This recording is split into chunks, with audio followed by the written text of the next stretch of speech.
tell me what to do. You're not being very You're not being very positive, Captain.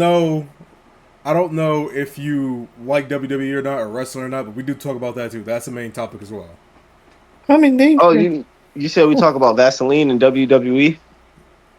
Hey, I mean, whatever gets the nigga socks off, you know. I mean, we could talk about Randy Orton when he gets slicked down, bro. See, we're gonna talk about Randy Orton. I just gotta make this statement. Can he please win WrestleMania? Please. He's winning WrestleMania. I'm telling you. Man, come on, they're not gonna make him go out sad. I don't think they're gonna do that. I'm in danger. You're always in danger. You're never not in danger when you're around me, Aeon. No, I'm in the basement area. I'm in danger. You know, we're live and you choose to say that? Oh. Well. I mean, however they want to take it, man, that's them. I bring people to my basement all the time. You ain't playing anybody. The timing on what he said was just too damn perfect. The timing. Their timing was just too damn perfect. I'm very impressed. Highly impressed. This shit needs to goddamn work. I can't see nothing. I won't be able to read nothing. Like, come on now. There we go. There's the beautiful, handsome gentleman all around. Oh my goodness, this water is so warm. I'm about to hop in the pond, bro. I ain't gonna lie. You know what I want to do? There's a polar bear challenge. You said what? There's a polar bear challenge for Lake Erie around this time. You gotta. Polar plunge. You saw what? Polar plunge? Yeah, polar plunge. Where you go in the lake and you swim out like 6 feet and come right back. Oh, I was gonna say, dog, do you want me to swim with polar bears? Because two things. Me and that polar bear going toe to toe, and I can't swim. So, I might die. Typical. I mean, yeah. I might die because I can't swim. Typical. But I mean, yeah. I'm still gonna run them ones with that polar bear. You know, I gotta win. It's not that. You literally, so you go into the water that is still ice in there. I'm fighting him in the water because he can't beat me in the water. You're not winning polar bear. Bro, I'm like Aquaman. The polar bears are the one few animals that actively hunt humans. You're not winning. Yeah, and crocodiles are one of the few animals that actually hunt humans, and I work with them all the time. Alligators too. Damn, he got you there. You're right. You got me. I got a cave in my basement. Look, all right. They have a saying, okay? A black bear, stand your ground, make yourself look big. A brown bear, play dead. A polar bear, tuck your head between your legs and kiss your ass goodbye. I'm not worried. See, that's the one thing with me. I'm down to fight any animal on the planet. Like I'm down to test that out. I've wrestled with snakes 14, 16, 20 feet. I've had to handle those, so I'm not worried about the strength part at least. I've had to outrun so many different monitors, caimans, morlets, crocodiles, so I'm not worried about speed at least. So like I don't mind the competition. I don't mind the competition. See, I'm not the only one that doesn't have that spirit. I mean, I'm just saying, you know. But as usual, welcome back everybody to St0n3d. I'm Vinny. Welcome all to my domain. So let me break it all down for you. I ain't never giving up. I ain't never giving up. Taking that crown from you. I ain't worried about you. So let me break it all down for you. I ain't never giving up. I ain't never giving up. Taking that crown from you. I ain't worried about you. So let me break it all down for you. I ain't never giving up. I ain't never giving up. Taking that crown from you. I'm Vinny. DPO was just there. He'll be right back. And then that's St0n3d. Today we have a guest. His name is JRAP. One of the two, how you want to go about it. Welcome to the live stream, as usual. What's going on? If you How's it going? As I always say, If you got a joint, blunt, whatever the hell, spark it up. If you got a bong, hit the bong, and come vibe and chill to the A smoky conversation. and a pancake, a And Philly then and a go ahead and blunt. roll up No, another. there's no But pleasing you. I have no clue what you just said, Aeon. A Philly and a blunt, a smoky and a pancake. No, then there's no pleasing. Why does it sound so familiar? I swear. I Austin just Powers and Gold Member. I fucking love Austin Powers. I know. If they were to remake it, who should play Austin Powers? Me. Damn, you started this off real great. You started this off real Like, I great. understand Myers is getting there in age. I'm pretty sure he doesn't want to Look, do it grow my hair anymore. out, white face me, right? Oh Be in no, the we can't midget do that. costume. I could be the villain, and somebody could be Austin Powers. I could do this. I mean, he's got the confidence. Look, the confidence is I key. could do this. If he Just wants give to me play my Doctor chance. Evil, if he wants to I'm play Doctor Evil, let saying him play Doctor Evil. I could run around If like that. Look, hold on, VG. All you gotta do, you gotta get down like this. You gotta go. You gotta hit that bitch. That's it. he hit the I Edna got on you. us live. Oh, it's instant death. That sucks. Shit. If anybody, because one, if you're gonna do it, you gotta make it Austin Powers had a son. No, I'm talking about reboot the whole series. Oh, reboot the whole series? It ain't gonna be the same though. No, it won't. But sometimes I can't pick an sometimes actor. there might be a good chance. You just need somebody newish. We I we really don't got can't that no pick an more. actor. Everybody's scared, bro. Everybody's scared to get canceled nowadays, bro. Look at Scary Uh, Movie 6. They already trying to shut down movie theaters because they don't want them to air it. Like well, everybody you know puts. what? But be honest with you, the only bad thing about Austin Powers, he was a sex magnet. Ooh, his mojo, baby. Yeah, yeah. I don't know how that would have been a bad Nowadays, I thing. don't Shit. know, man. People be so weird. It be hard. Be hard. Damn. I really want to answer this question, but I feel like it's like how Hugh Jackman and Robert Downey are as their characters. Wolverine. All right, You look, can't really only replace man them, but who could pull off blackface is Robert Downey Jr. I don't care what well, anybody I has mean to say. that's the honest God given truth. For those who have not seen Tropical Thunder, you are missing the fuck out. Like, come on. That was a good movie. I'm a That was a dude. I good know movie. exactly who I am. I'm a dude playing dude. I'm a dude disguised as another dude playing a dude. I almost said that whole line wrong, but it's so fucking weird. And then Tom Cruise as the chubby fat producer. Oh, come on, that was comedy fucking gold. But It was good. to be honest with you, if I could choose one actor to play Austin Powers, I would have to give it to not Seth Rogen, Seth MacFarlane. No, but I give it to Chris Evans. Now you see, you say Seth MacFarlane, the creator of Family American Guy. Dad, Family Guy, Cleveland Show, and Ted, which I still need to watch season 2. Probably gonna watch that after we finish with the podcast today, because I heard that joint went crazy.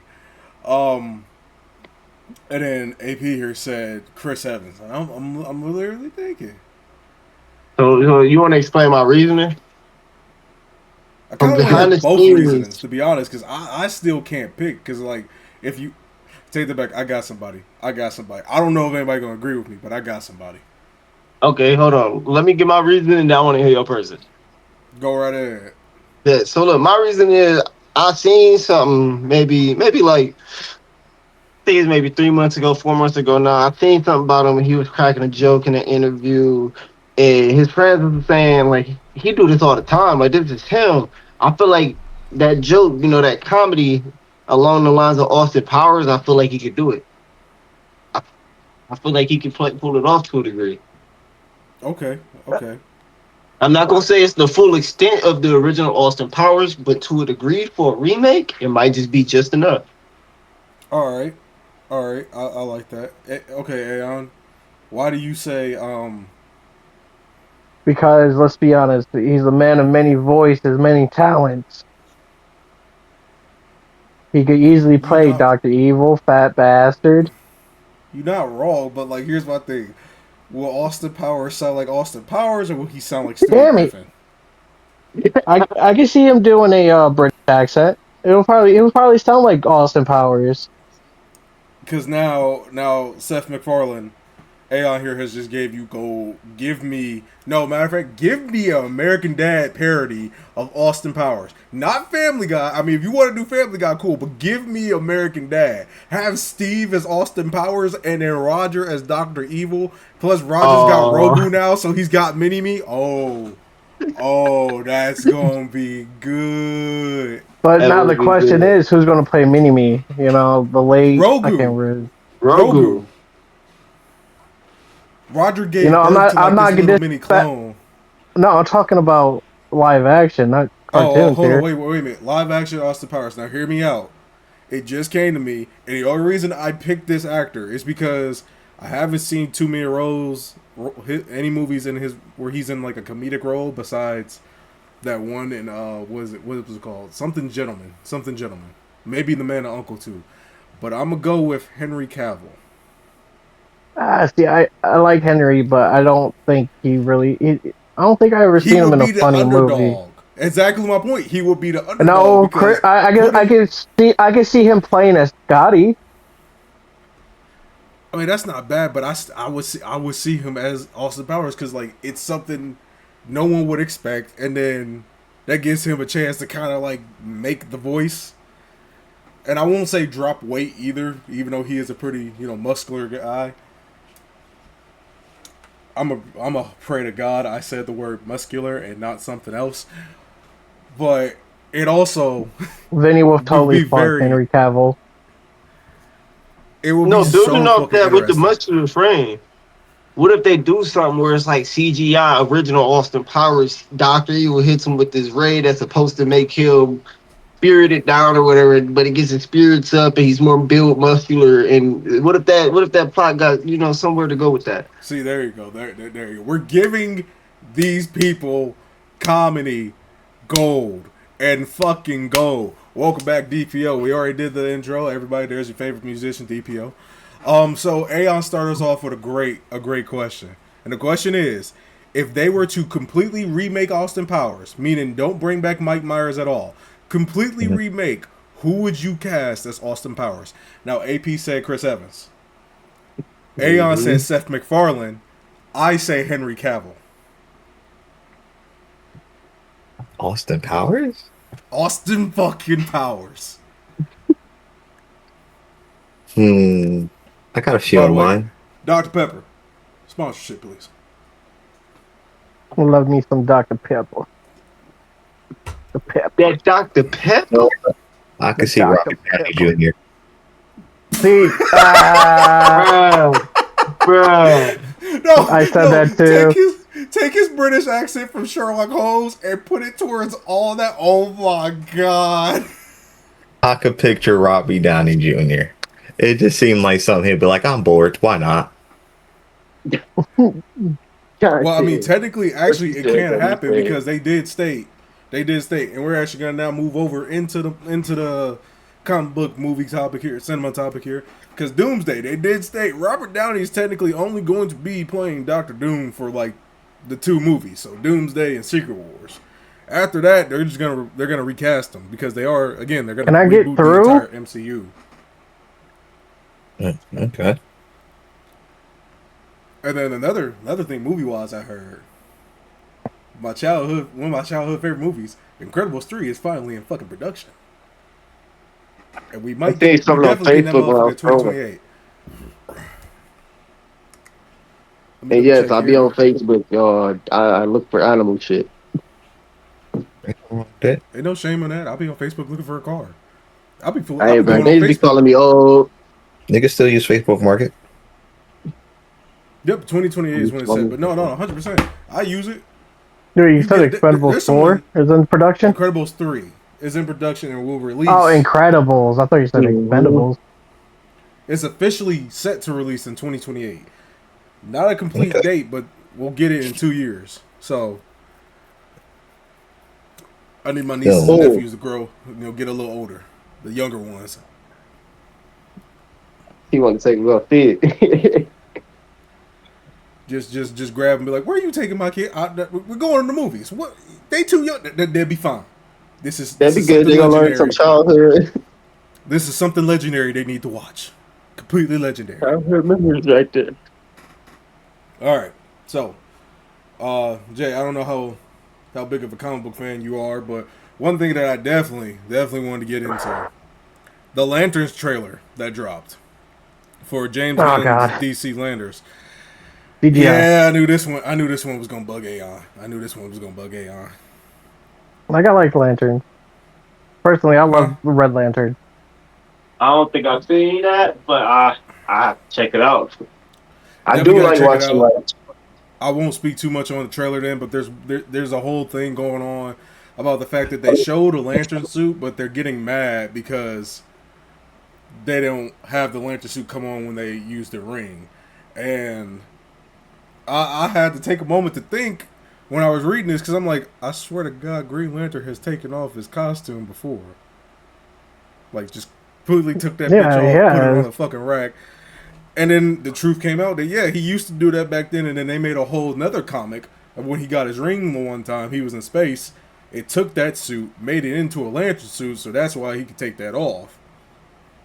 Another thing people getting pissed about is the fact that when they use the ring, because they only show like one clip of someone flying, and a few clips of them using the ring's powers. They didn't glow green. The lantern themselves did not glow green. I'm like, did I again, maybe as a comic book nerd, because I had to do a deep dive on fucking Green Lantern when I found out there was a black Green Lantern. Because growing up, I only knew Hal Jordan, and then when I found out about John Stewart, I did a whole bunch of research. That's why they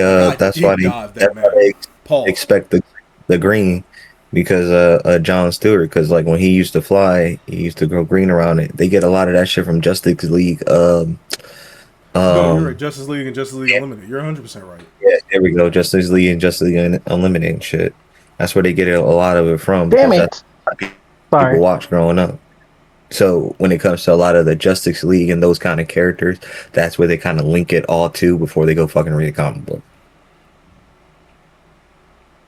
Well, again, you make sense because the one of the creators explained the only reason Green Lantern kind of like had this green glow, especially his eyes being green, which I think eventually led to how John Stewart is now in the comics. He doesn't need a ring. That motherfucker is pure Green Lantern energy, so that motherfucker don't even need a ring. The ring is like, you need me yet?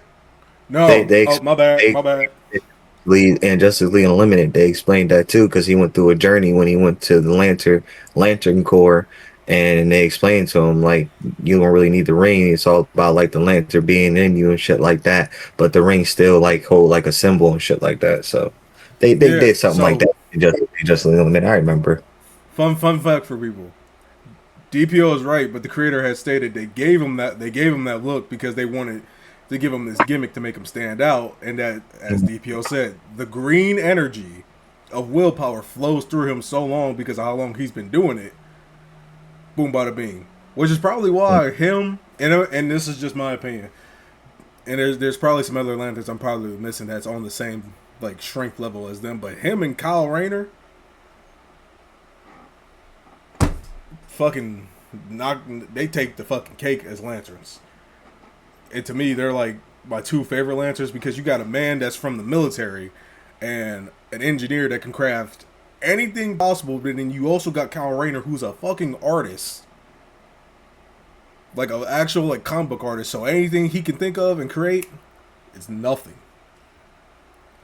I will put respect on John and Guy Gardner. I still got beef with Guy Gardner, so everybody has beef with Guy. Everybody has beef with Guy. Guy's such a tool, but he's actually one of the better Green Lanterns. Yeah, yep, 100% he is. 1000% Mm-hmm. he is. I'm never not gonna doubt that.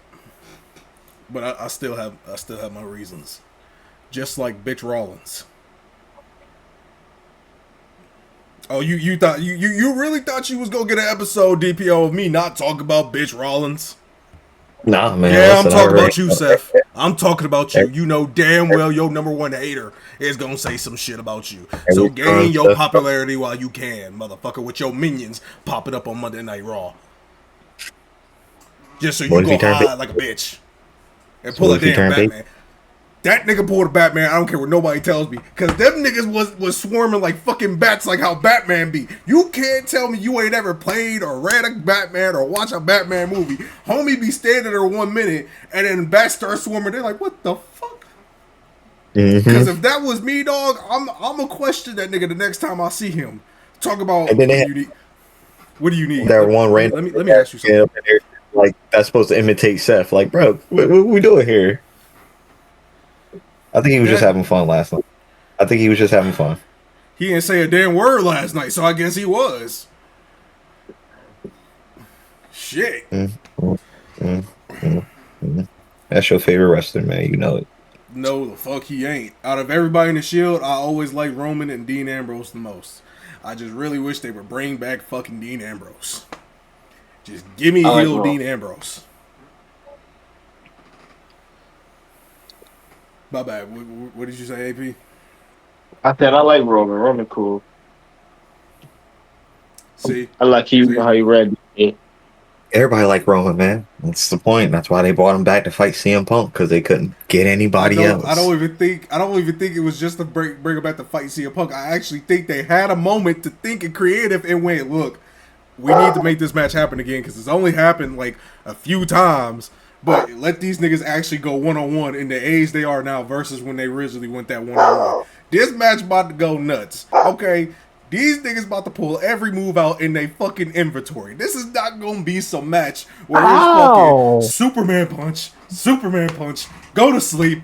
I really feel like Roman and Punk is gonna pull everything out their fucking inventory just for this They gonna match, have to. just like AJ Styles and fucking John Cena did at Crown Jewel. They gonna have to. In the end, I feel like Punk is probably gonna win, but yeah, they gonna have to. I don't care who wins. I'm just there to see the match, dog. The build up going nuts. The fucking the way these niggas just in the ring going nuts. Like I'm just here to see the match, man. I'm just here to see the match. Sorry. Oh, you're good, Aeon. You're good. But AP, you got any questions you Back want to in the ask? Anything you dog. want to talk about? Shoot, honestly, what y'all think of that John Cena match? I know it was a lot of mixed feelings about it. What was y'all feelings about it? I know. Me personally, I felt like the tap was unwarranted. I feel like John Cena didn't have to go out like that. I get why he went out like that. I understand the storyline part of it, but like, I just feel like that's not his character. You know, I feel like that was a bad end to his character. See, for me, did I like the match? No, because I do not like Gunther, whatever the fuck you want to pronounce Nope. it. See, okay, Not at me all. neither. I really think he does that he's not fucking acting. I actually think he acts that way 100%. To me, that match kind of hit a little close spot for home for me because the way he had smiled before he tapped that reminded me of a certain day of my life. And to me, that was like, as most people have been saying, he went into business for himself. But then to me, that was just more so like him saying, yo, I gave y'all everything I got. I can feel it. It's time for me to just wrap it up. That's why I was like, I understand it. Yeah, So I don't like think when that he had nothing to do with creative. My bad, DPO. But I don't think that had nothing to do with storyline or creative. I feel like that was just himself saying, I'm done. Body That's can't it. keep up. That's it.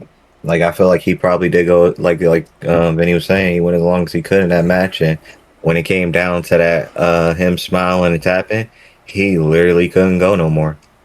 Like it was just that's Okay, it. I see where you coming from with. Okay, That's it. Like I'm done. This is it. You know, they didn't do him right in the beginning. Like that whole year was supposed to be a run for him. They didn't get it done right, and it's not just Triple H's fault. It's TKO's fault as well. And it's a shame that they're putting a lot of that on Triple H. I feel like Triple H could have fought back a little bit, just a little bit. You know, John was the face of the company for how many generations? You I'm know, about to say decades at this point. like how many generations? How many generation of kids grew up on him? How many generation of people know his name? How many generation of people do his signature move? Said you can't see me, still be out there referencing him from time to time. No, like every He deserved, last meme that he's a part of. I'm just saying. No, he, for real. he deserved that year. He deserved that year, if anything else. So when regardless of what they told him or during his last match, he knew how he wanted to go down. He was going to go down how he wanted to go down. So I doubt they even said anything to him on his last match. They just probably said, "Good luck, John," and kept it moving. Dude, I See, can And actually see that happening now. see, because like there's nothing they could have told him, there's nothing they could have said to him or anything like that. He knew what he was going to do. He fought as long as he could. He smiled and was like, "I'm out. I ain't got nothing. I can't. I physically can't. You know." I mean, what can you give to a company where you already gave it everything? Yep, you're pretty not giving much. your life, bro. You're not gonna give your life. So if you hurting, you feel like your body can't go no more. Mhm.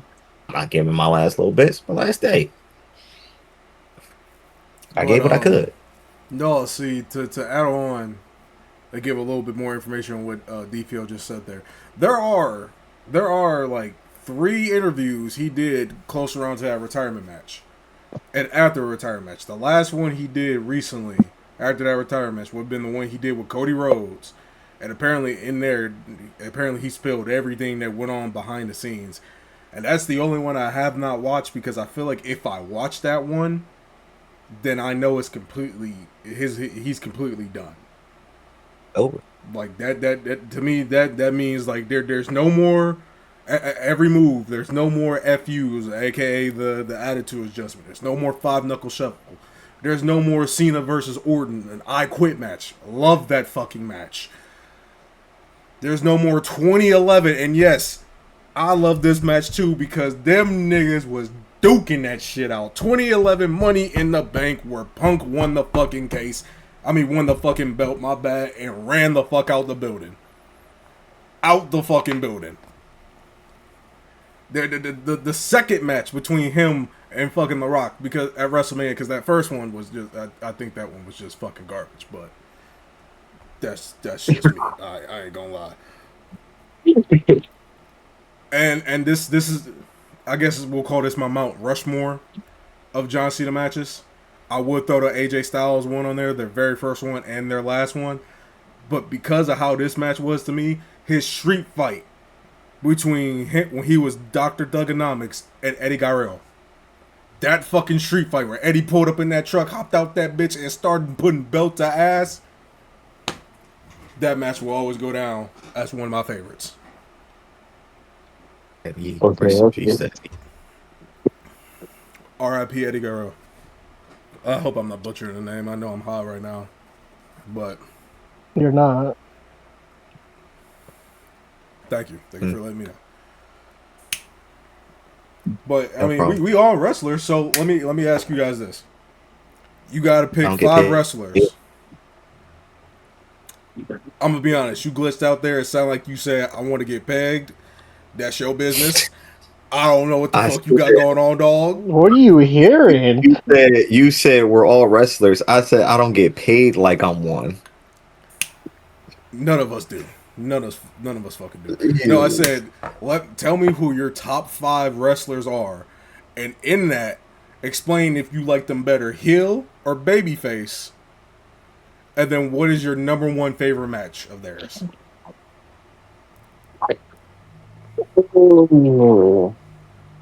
This nigga said 5. 5. Damn. Let's see. Big Show was definitely a favorite growing up. Doing jokes with him, my brother, just doing dumbass moves, trying to act like we was this big, fat, tall nigga. So definitely Big Show watching his. Well, it's the No, for big real. show. You ever had your brother just walk in, grab you up, and be like, "Yeah, it's the big," and then slam you on the couch, bruh? Shit, Hell crazy. yeah. Cousins and brother, but yeah. No shit, cousins too. No uncles. My bad. The uncles. Yeah. Oh Oh my God, God. Nigga. man, they'd be beating Yeah, my ass. got you on your shoulder, got you on the shoulder, swinging you around and shit. I don't know, man. I feel like my uncle used to put me Jeff in like in Hardy. a weird tombstone or power drive because he would pick me up. Right, my head would be hanging right here, and then he would just say Bruh. "bam." And I'd be like, "Damn, Unc, shit, that was the grass, Yeah, and that was a bro. rock. Fuck, that was a rock." Damn. But my fault. Go ahead. So you got Big Show. Then I gotta say Jeff Hardy. He was always Of a really course. cool wrestler to watch. Dude, jumping off the top rope, all the tricks he used to do, I try to do the same shit. That's probably why I started climbing trees, to be honest, and doing all the crazy shit I did as a kid. Jeff Hardy for sure. I gotta say Kane. I would go Undertaker, but I gotta go Kane. I kind of like. I'm fucking with you, bro. Because not many people say Kane. I always hear Undertaker, but no one. Here's the one thing that Kane was always known for. The way that dude used to exit the ring, he would just grab the ropes and flip right out that boy and walk right off. Easy. Yup. Gotta go Kane. Switch it up and style it. Rey Mysterio. Y'all probably gonna think I'm weird for this one. Probably gonna be the. I like Umaga, man. I like Umaga. Okay, bro. That Umaga was a fucking dog. I don't think Most people don't like Umaga though. like. I get a lot of hate for that sometimes. I 100% had fucked with Umaga. Umaga was really cool and shit. He started a lot of the storyline that we got now. Shit. You ain't wrong. And he the reasons why we got the Usos, my favorite fucking tag team. Dude, they're a great tag team. I want to include them, but I feel like they just got to go a little bit longer. They count. They're a tag team, so I'm going to let it count. Oh, okay. I add them. They in. Shit.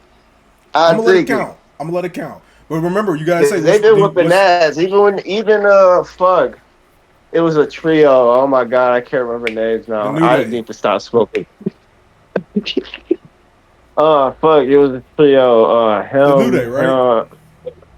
Say that again? The New Day. Yes. New Day. See? Yeah.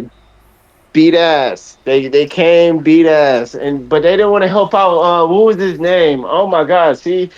Not AJ. Bruh, he was getting his ass beat, man. And Jay did not want him to help at all. Oh my God. Is this recently or is this like in the past? This somewhat recently. I think this is probably earlier last year. The LA Night. Oh yeah. LA Night. Yeah. I couldn't remember his name. I'm like, not AJ Styles. I know it's a 2-letter at the first. I knew it was a 2-letter at the first. LA Night, yeah. Yeah, man, that was a really good match. That was a great match. I watched that with my brothers. That's gotta be my top 5 though. I would say like Randy Orton, John Cena, but like I can't put them in top 5. Those are just like kings of the sport to me. You know, that's like LeBron in basketball. He not like top 5. That nigga is top 5 type shit. Or Michael Jordan. He not top 5. He top 5 type shit. That's the type of deal I put John Cena and Randy Orton. They don't need them out, and they got the whole world. See, I'm gonna go old school. My top 5 is. Hold on. You gotta explain. Did you like him heel or did you like him babyface more? Babyface or heel? I'll let the matches part, be included when you explain the rest. Jeff Hardy was always a good heel, and I only say that because of his background in the sport. He had a John Jones background in the sport of WWE, so he was always a great heel. He was always a great villain. You could always count on him for that. Rest in peace, Jeff Hardy. Then I would say Big Show. He a babyface. Anybody that big and anybody that But I'm sorry, you just a baby face. You're not as scary as you think. Most people look at you as big, cuddly, just a giant, like, you look like a polar bear, teddy bear, giant teddy bear, whatever. So I like him as a baby face. I like the way that he handled a lot of his matches. I didn't like how he got took down. Was that what was this? 2008? Was that Undertaker Kane Big Show? Or was that just Undertaker Big Show? I can't. Was that Undertaker Big Show? Ah, I fuck. believe I that like was that Undertaker match. Big Show, but I could be wrong. Chat, drop in the chat if you Yeah, know let me which one know we're talking below. I about. can't remember if that was that match. I just remember it because it was Big Show 2008, and it was also the month my brother was born, January. Also my birth month. I remember that. Uh, let's see. Rey Mysterio. Rey Mysterio is always a baby face. I can't lie. He always came through with tricks. He always had his friends back whenever he was in a match. Dude was just dude was just Hey, extraordinary as a babyface. Everybody loved him. You could not love him. He got a lot of hate when he took off the mask, but when a company's making you take off a mask, you're getting that much money. At one point, you can't say no, especially when this is all you do for a living. So I understand the hate they got for that, but other than that, it shouldn't be that big of a deal. Jay Uso, I like them. I like them as a heel. I think they're better as a heel. I like that. I like that they fight in between each other as brothers. I like that they have that you know, brother love in a way in the sport of wrestling, because I feel like you see that in a lot of people, but people can't pull that off as well as they do. It actually makes me feel like I'm talking to like or watching my brothers fight in real life, or me and my brother fight, or try to get they do that properly. So I like them as the heel because they know how to play their role. And if they wanted to, they could be a heel and then switch to a baby face. How John Cena was a baby face and switched to a heel. They could do the reverse and become a greater storyline than possibly John Cena. So I like them as the heel. Who else? Umaga. Umaga was always a heel. Umaga was just walking No through matter everybody at one point in what. the whole thing. Yeah, Umaga was just walking through everybody. Everybody was in trash bags. He was dumping them out. I think it was like in the latter end of his career where he started to fall off a little bit. He lost a few matches here and there, but then he got back out. And then after that, obviously the retirement. Uh, I like him as a heel. I think he played his part well with that. okay. All right, Aeon, you were next. My fault, but go ahead. Remember, I'm gonna take the matches thing out, but put it in because AP did explain like the matches he remembered throughout naming the wrestlers. I like that, so we'll just do it like that. But name your top five, and then explain it if you like them better as baby face or heel. See, I don't know because they haven't wrestled in a while. I was gonna go old school. I was gonna That's fine. do Rakishi, Scotty 2 Ooh, Hottie. ooh. Regardless of how you felt, the Hurricane. I Uh, loved watching the Hurricane growing up. I, The I do not. Hurricane was a lot of people's first matches that are now like top people.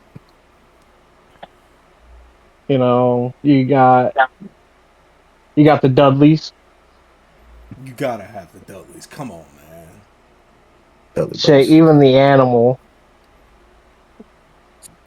Dave Batista, baby. Dave motherfucking Batista. No, not Dave fucking Batista.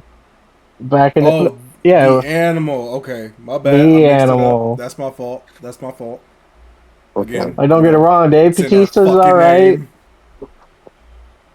I'm gonna You're leave good. I'm that. just saying. Remember, it's in our damn name, Stone Podcast. And, fucking Stone.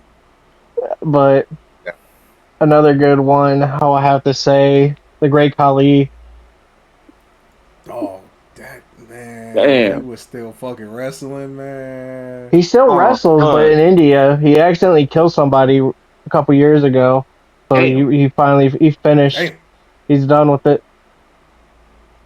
Yikes. Oh, wait. Let me throw an honorable mention in there. My bad. I gotta go Kofi Kingston, heel. Cause he was Jamaican for like majority of his fucking career, and then next thing you know, this dude was American. I'll never forget when Triple H was like, wait a second. He was like, yeah, I got a question. Aren't you Jamaican? What happened to your accent? Everybody fucking stopped and looked at it like, wait a minute, yeah, where the fuck that accent go? Bro, I didn't even realize until that shit happened, bro. It made me so mad. I went back and watched some matches. I'm like, man, fuck. Okay. Hey, do you like him? Which one? How did you like him better, babyface or heel? Honestly, no idea. Growing up, when I was always over my aunt's house, we always watched wrestling, and you know, the raw, stupid shit that happened was That's always fair. like a core memory for me. Hey, that's fair. That's all that matters right there. DPO, you want to go next? Okay. All right, what you See, got I'll for go. us? Go off of what I remember. I'm gonna start off. I always liked The Rock. Like, as babyface or heel. That one I really can't say too much. Like Aeon, it's just the matches for me. Like I remember the matches and a lot of the shit talking that he did. You I got a know. question for you with The Rock. Not really babyface heel, but personality wise, I know in the beginning he wasn't really that much of a draw. I know from watching him myself. Mm-hmm. He wasn't particularly the biggest. He caught my eye because of the way he would move. You know, it's nice to see somebody who's 260 plus able to move like he's my weight or flyweight or my bad featherweight. Mm-hmm. So it's always nice to see that. But Mm-hmm. what did you think? What did you think more so of his beginning stages? I just want to dive real quick into that. So like his beginning stages, like I said, what caught me is when I was younger, I would watch him and he would be talking on the mic. And when he be talking shit, that's what really got me. I remember him when he was wearing his vest. He was in the ring and like he started talking shit. I forget who he's talking shit to. Then after he got done, he just started being their ass. And then I love Shit. when he would do like his I forget what the move is, but he would go like 1, 2, 3, and then on the fourth one, raise his hand to the sky, come back and hit him back down. That was like my favorite thing from The Rock. And My then favorite thing from The Rock would be when he had McMahon kiss his ass, yup, yup, and where he yup. literally pulled down his pants to make him I kiss it. got it. Shit, Made him favorite kiss his moment. ass. Him and fuck, he just passed away too. Fuck. Hulk Hogan. Yeah. Him and Hulk Hogan in the back doing the interview. Racist. That was always a good funny moment for me.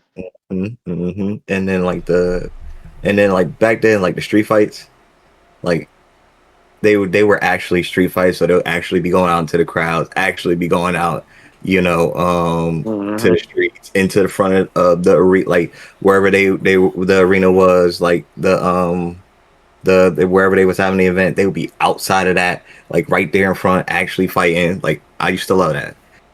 Second, honestly, Vince McMahon.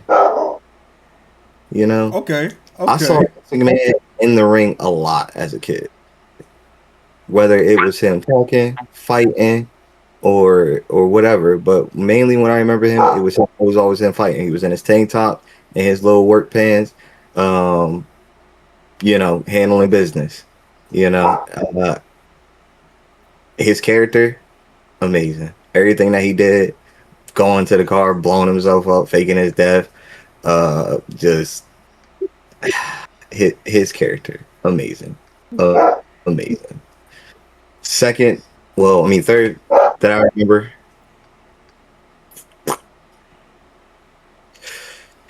regardless of how I feel about him now, Triple H. Triple H will always hold a special place in my heart. He would Same here. always Same here. that But I sludge, know. that power bomb, like everything that he did, like him coming out with that mask and the crown, like he was king. Like it was that whole cerebral assassin shit, bruh. I like that. Like Man. I miss long Man. hair Triple H. I miss long hair Triple H. You know, and him going through the DX phase with Shawn Michael and everything. Not once, but twice. Michael. Like, yeah, twice. Like, because when they came back for like our generation and everything, they was going crazy. You know, like that's, I remember Degeneration X. I remember that. Let's see. What number am I on? You said Rock, Triple H, Triple H, Vince. So you're on 4 and you got 5 left. Let's see. Kurt Angle. I knew that was coming. That was coming. You suck. Kurt. No, listen. I know this is coming because his favorite woman wrestler, and I actually vibe with her too, is Maxine Dupree. And every time she go for the fucking ankle lock, he said, "Oh, she took her perky ankle today. Get that ankle lock, girl. Get her ankle." Bro, like, cause she be doing them ankle locks, bro. The way he be doing them ankle locks, everybody, bro. Look, and I loved him as a heel, bro. He was a great heel. He was a great heel, bro. Like, I loved him, bro. He was awesome. He was awesome. And then 5th, I got to give it to the Hardy Brothers. You know, Matt and Jeff. I can vibe with that because Matt don't get enough love, and I'm gonna keep saying it. Matt don't get enough love. Like, they both were amazing tag team. You know, don't get me wrong. Jeff was awesome, going up to the highest of heights, but Matt had his moments too. You know, they had each other back regardless of everything they went through. And then when Lita went and turned on him and did that whole thing with Edge and everything like that, it was great. It was great. I thought that was the opposite way because wasn't she originally with Edge? Or did she go back?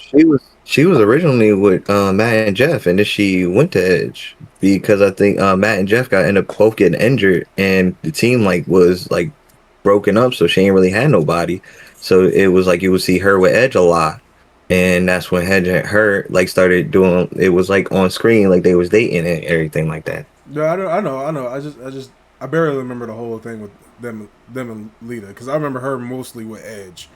And the whole John Cena rivalry, but okay. You said you can't really pick on babyface to heel, so it's my turn. So here we go. I'm gonna get this one out the way. It's the same as Jay said here. I'm going with the Usos. Why? And I kid you not, because when I was quote unquote away from wrestling, I kept up with them because I heard they were on a heel run, and I was confused. I'm like, Jimmy? Jay? Heels? What you mean?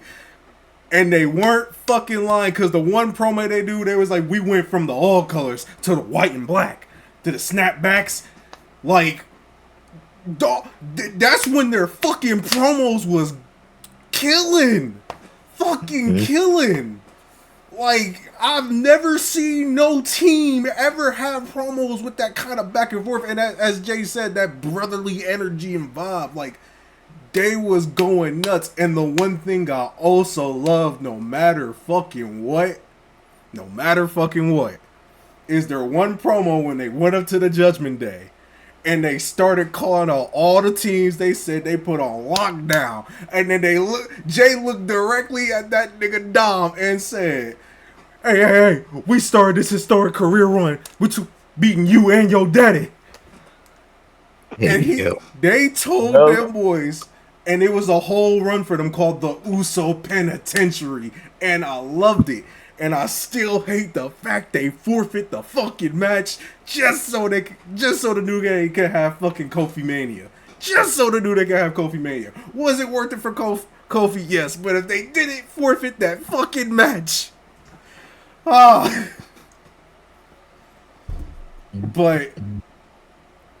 for the Usos, 100% heel because that was their heel run, and I fucking loved it. No matter what they did, they was always working together, putting people down. It was like Jay said, it was a unique chemistry because they are actual twin brothers.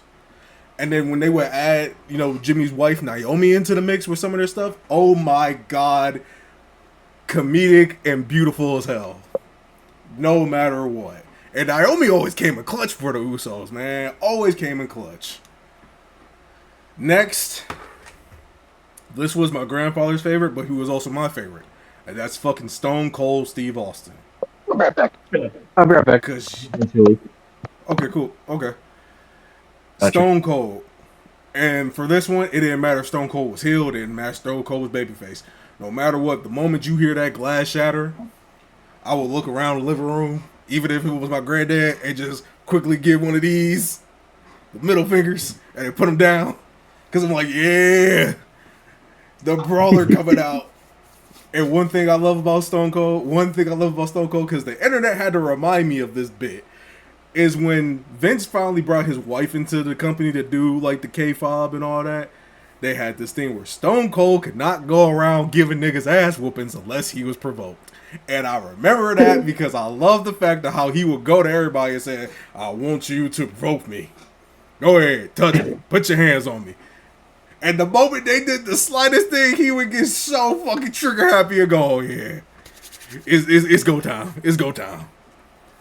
Next, 100%, one of my favorite high flyers, Eddie Guerrero. No matter what, I loved him as same thing with Stone Cold, both as a good guy and a heel. It's just more so when it came to Eddie promos, the way he came in the ring, always in that fucking lowrider, goated, and the way he moved in the ring, and then the I apologize for my outburst, fellas. You're good. You're good. But the fucking frog splash, chef's fucking kiss. I know Dom is trying to copy it and get it right, but ain't nothing go compared to that man's frog splash. Cause the way he fucking launches that shit, oh my god, it was everything. And then you know what? I'm gonna give a shout out to somebody who doesn't get enough love out there. Hornswoggle. The little leaf. Really, you don't, and you, wow. No, you just said it. I gotta remember. Wait. Describe it one more time. Hornswoggle, the little green little guy who usually dresses up as a leprechaun coming out. Yeah, he would start dressing up as other wrestlers too. Yeah, it's Hornswoggle. He doesn't get enough. He really don't, and he was so fucking funny. Hornswoggle was awesome. Yeah. Especially the tadpole. Like, you know, the little leaf frog thing everybody does. He does a little tadpole. Alright, so next, because I'm gonna do the same thing. I'm gonna keep John and Randy out of this. But for me, I'm also gonna keep Batista out of this. Yeah, I did too. But the next person I'm gonna go with is Triple H DMX buddy, Shawn Michaels. Now, yes, as I agree, Triple H does hold a spot in my heart because the pedigree. Come the fuck on. Who didn't want to beat a nigga's ass and go, pedigree? Pedigree. But Shawn, the dancing was awesome. The way he would do his promos was awesome. But what I really loved about Shawn Michaels was the way he was in the ring. Especially when Shawn would get so beaten up and hurt. He made it seem like, even though he probably really was, because he did have a bad back, he would push himself. And the one thing I always loved in any match you find it in was the way, if he was doing a sweet chin music, or if he was, he hit a different move, the way when the opponent fell, he felt like he was just collapsing out of energy or fainting just to get the pin. I loved that. It was like a beauty and art the way he did it. And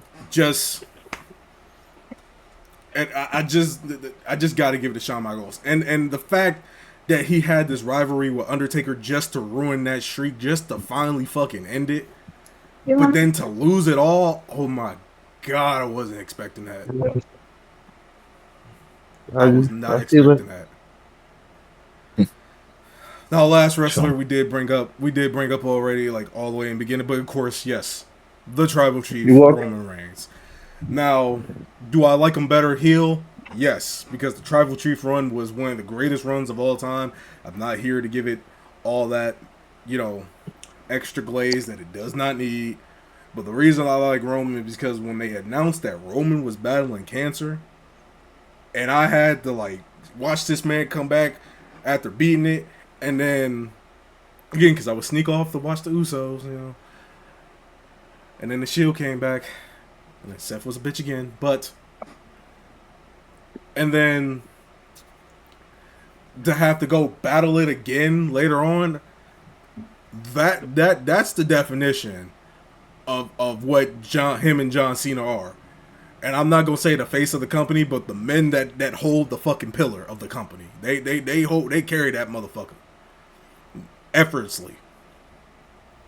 There are other wrestlers too that do the same thing, but like when you're the face of the company, you know you gotta carry that fucking pillar, like the or the world, like the one of Hercules, what was it, 12 trials, where he got tricked. 12 labors. He got tricked by the one guy. I can't remember his name, but the one guy he was technically literally holding the fucking earth. Atlas. Okay, so I was right in my head. Like they knew what the fuck it meant. But another reason Roman is so good, yes, everybody knows the fucking Superman punch, the fucking spear. But actually let that man get technical in the fucking ring. Let that man get technical in the fucking ring. He'll do some shit you ain't ever seen. And be like, damn, hold on, wait a minute. You can do that. Why the fuck you don't do it as often? Don't feel like it. But that would be my 5 right there. That would be my 5 right there. That has to be. Okay. Now you know this is the podcast. We got a guest, and you know we like to keep it a little running longer. Vibe with it. So you know what? I'm gonna let DPO start this category off because this is technically his category. We gonna talk about some music. We gonna deep dive into some music. Okay. And plus, we have been talking about trying to talk more music on the podcast too. So I can talk music. I freestyle here and there. I got a few friends that actually make music. I had a few friends that got studios and actually are like functioning big studio artists or producers in Cleveland. So that's pretty. I talk music. Okay. Let's see. DPO, What do I? man. Shoot, I mean, what do I have for music today? I don't know, whatever comes to mind. You know, you can ask us what song we've been feeling lately. You could ask us, you know. Well, let's see. What new songs has you guys been vibing to lately? Oh, that's crazy. I'm not even vibing with any new songs. I'm actually going back to the old school roots. Doing a lot. I fuck with that.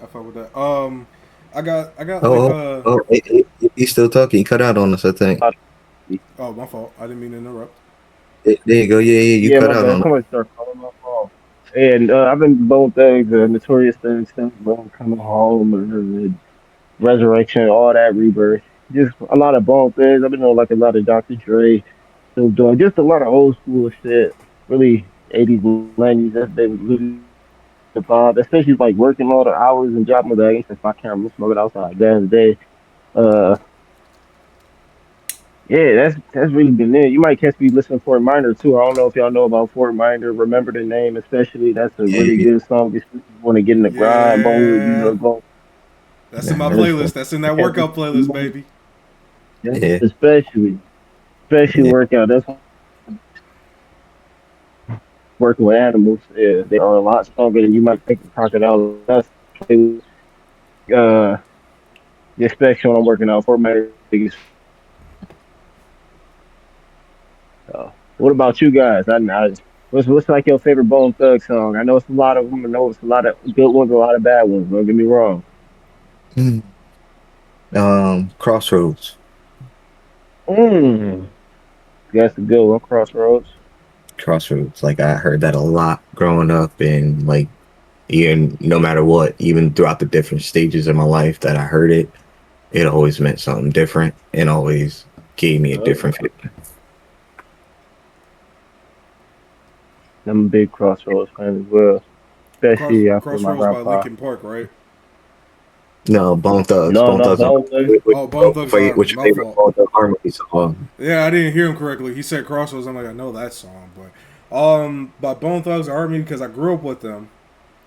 Because that like hip hop was one of the biggest things I grew up with in my life because of my mother. Mm-hmm. You're in the hometown too. I would have to say it's two, but the first one became. I'm gonna go with the first one because it's like a traditional thing in my household and for me, and that's the first of the month. I like the song in general, but I grew up literally. My mom would play it every first of the month. Would play it, and I felt like it brought us like a good fortune of luck, and it would give you a great month. So like literally every month, because I started going back to doing it every month. The night before the new month starts, I switch all my alarms to that song, so that way I wake up with that song, wake up into that good fortune, wake up into that positivity of the month. That's a good song. I like the first one, but I'm kind of the same way with my mom over here. That's one of the reasons why she grew up knowing about him, listening to him. I gotta Mm-hmm. say that first of them. Actually, my favorite. That's kind of hard, man. Cause like I said, I really grew up on Bone Thugs. I grew up on Easy E. I grew up on, like I said, Snoop Dogg and all them when they was doing all the beef, when they was cool, back when Tupac and Biggie was cool and friends before they started beefing. So it's kind of hard to pick exact song. One that had a special meaning to me always though was Coming Home. Coming Home was always a special one. Going through life, going through anything, you always want to come home to yourself. You always want to come home to your house. You always want to come home to whatever you call home. So that always had a special meaning. And then, they had Steve Marley on there. His vocals was always something that would calm, relax you. His jazz beats for a trap or his jazz beats for a hip hop track was always something that you could vibe to. And, you get that nice, what's it called? The hertz, the stuff for music. Nice Mm-hmm. 430 hertz vibe. You cool. You're not thinking, oh yeah, we on this mission today. You get to really just sit back, relax. Like this, how I'm gonna go about my day. I just want to do this, make it home. That's So it. coming home always had a special meaning to me. Okay, okay, okay. I like it. I vibe with it. Aeon, have you ever heard Bone Thugs and Harmony? What kind of question is that? Yeah. I'm asking because you ain't said nothing, dog. That's why I'm I'm like, trying not to okay. fucking die right now. Yeah, man, my man still play Resident Evil. I keep He forgetting he's listening. doing that. I'm playing it on the hardest difficulty right now, big dog. I die so easy. Ooh, right I back. kind of feel that if I have Yeah, my that's the Demon hardest shit. Slayer and Barely brand doing new it. or Naruto, I ain't gonna lie. Wait, off topic of music. I know if you the bigger gamer out of all y'all, but like I'm guessing everybody still kind of play a game here and there. Yeah. Oh, 100%. Okay, what kind of games y'all play? Me personally, I like to train MMA, boxing, and wrestling, whatever. I like to incorporate that into my games a lot. That's usually the ones I have more fun with, especially anime games. But I like UFC 4. Not really a big UFC 5 fan. Let me just get out the way. But I like Naruto, the Naruto series games, especially Ninja Storm. Not really the new Shinobi Striker. I like the Demon Slayer games. I like the Mortal Kombat. I like the new Jujutsu Kaisen game, My Hero Academia. I'm just the kind of games y'all be into. I get into everything. So like when I say everything, I literally, other than like sports games, I mean everything. I'm not big into sports games. I not to Me diss neither. anybody, but I find them boring. I do. And I get it.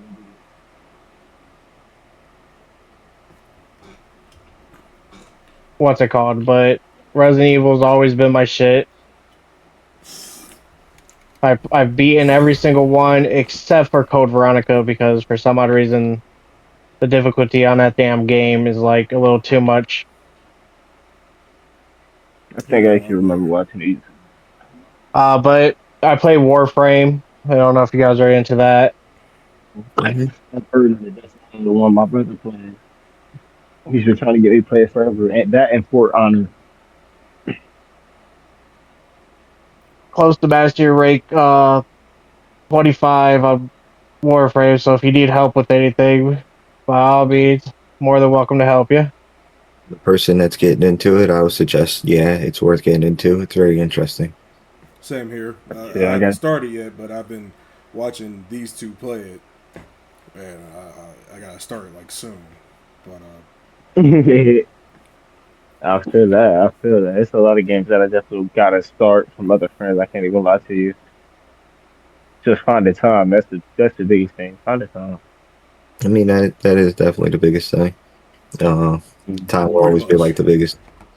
As for me, I guess, uh, Dying Light. I like the big guy in the Dying Light series. Also Kingdom Hearts series. I dabbled into the Shippuden series, the Ninja Storm series, here and there. It's been a while since I played Ninja Storm, but I definitely love Ninja Storm. Uh, Anime wise, I played the Sword Art Online when that came out. That was pretty cool. Uh, Sports games, I'll get into it. Like, if I got somebody I vibe that's into the sports game vibe with, I'll play with you. Teach me and I'll play with you. Like, I had somebody back when I was in Ohio, used to go visit him, chill with him, and he would teach me to play Madden a lot. So I played Madden a lot with him, so I got used to playing Madden.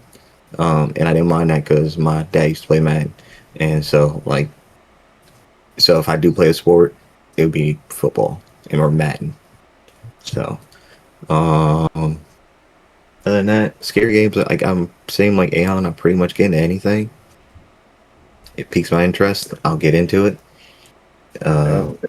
I'd say, like, I don't know, like more so first persons than anything. First person in open world, I'll get lost.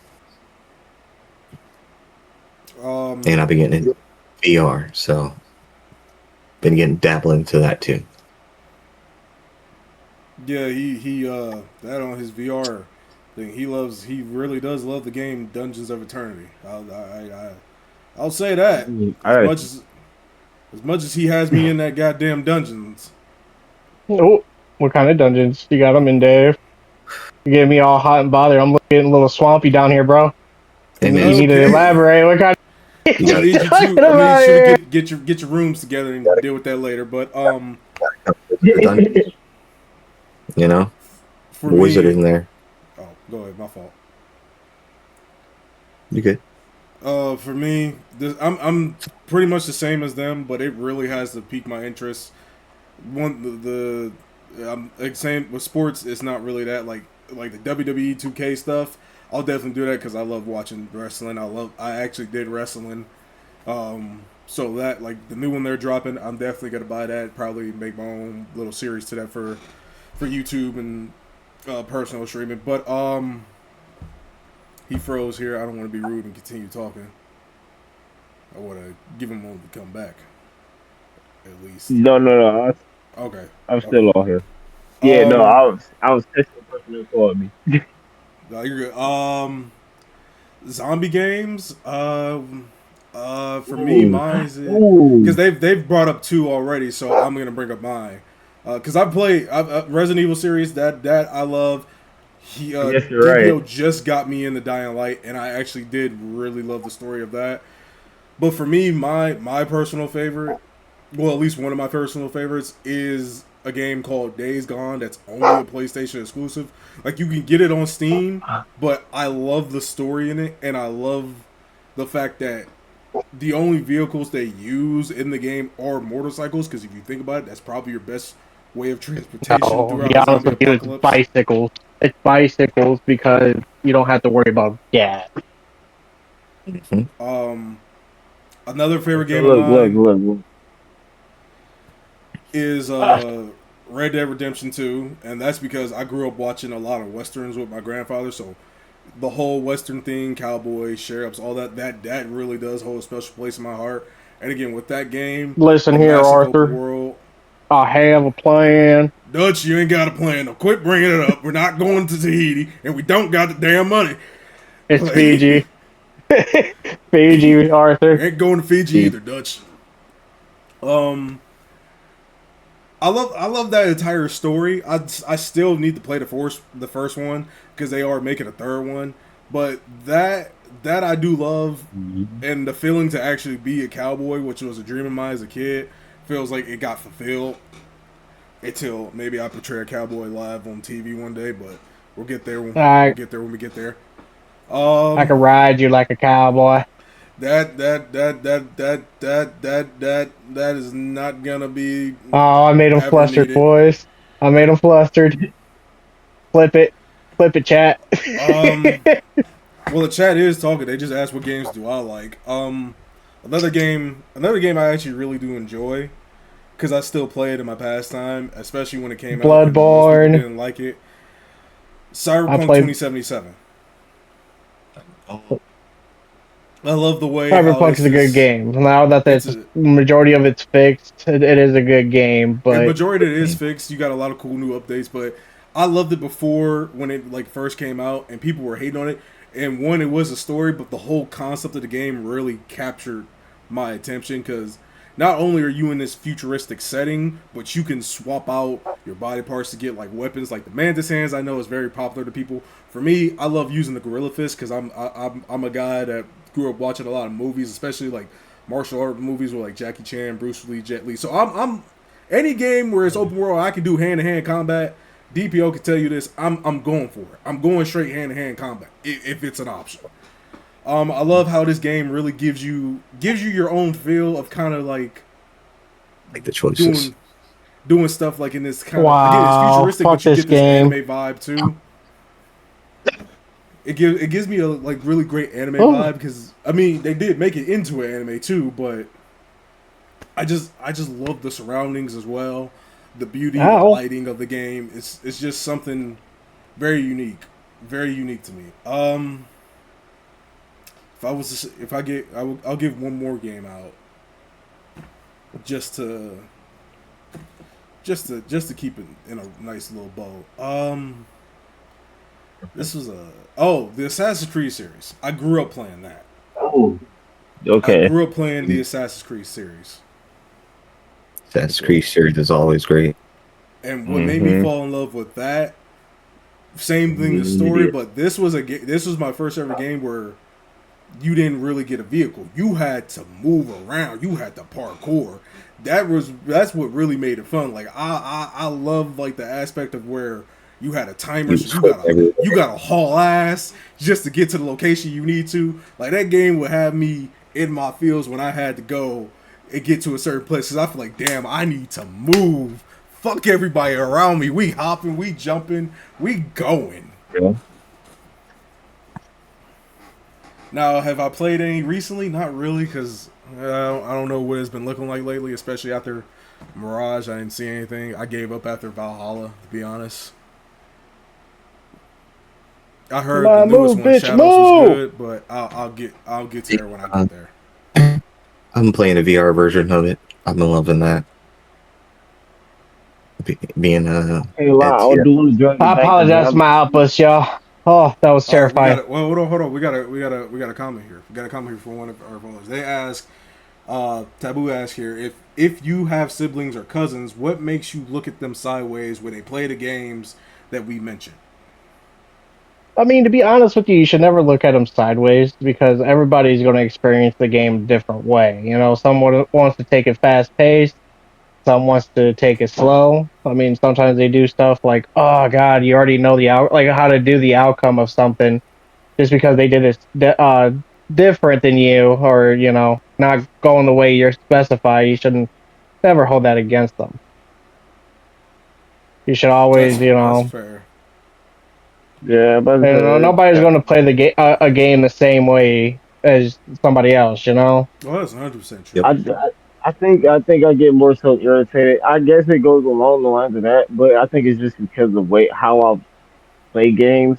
Like I don't need the hints. It's like I see it before it happens. If that makes sense, not like all the time, but like it's like I don't know. It's because I see it like that when I play it, and I see my siblings play like that, and it play like that, and it makes me upset. I think that's more so why. It's like how do you understand this is about to happen? Like it's giving you all this build up, and you still fail because of this. I think that's more so why. I could use an example. My dad won't look at the cutscenes, even if it's first playthrough or whatever. He never looks at the cutscenes. He skips it just to play the game. Like, come on, man, you're not even playing for the story. Are like the best thing, man. With the story, there's sometimes skip a cutscene and it looks really intense, and then it's a fucking dance off. Yep. Like, what led to this? What about you, PPO? As for me, I haven't had my siblings around in years, so for that comment, I don't know. But I guess when I did have my siblings around and shit like that, hmm.